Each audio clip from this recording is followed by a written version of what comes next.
Баршаңызға сәлем, сіздермен Аружан, менің каналыма қош келдіңіздер. Бүгін сіздермен топ-томпақ, арасы піскен жұмсақ бауырсақтың рецептімен бөлісемін. Ал ендеше бастайық.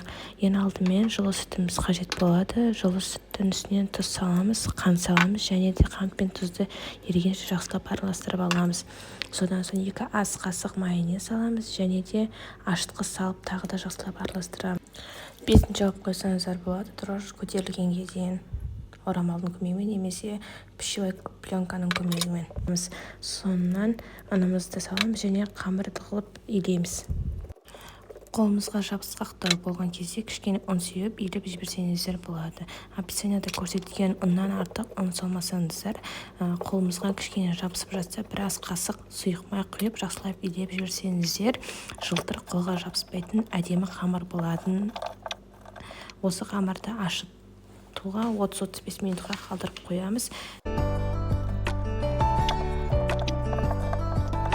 Міне біздің қамырымыз көтеріліп қалды. Енді ұн сеуіп осы қамырды түсіреміз.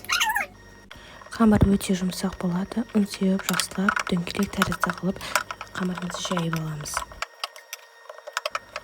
Кез келген дөңгелек ыдысты алып немесе мен сияқты стаканды қолдансаңыздар болады. Дөңгелекте барлығын кесіп алыңыздар. Бәрін кесіп алғаннан кейін бетін 5-10 минутқа орамалмен жауып алсаңыздар, тағы да көтеріп. Одан сайын топ-томпақ болып шығады.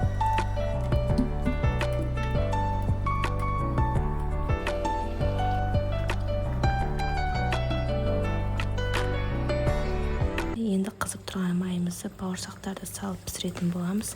Байқасаңыздар, бір беті қызарғанда кішкене көтерілгенде қайта-қайта аударып тұрсаңыздар, сонда бауырсақтың бір шеті ісік, бір шеті іспей қалуы мүмкін.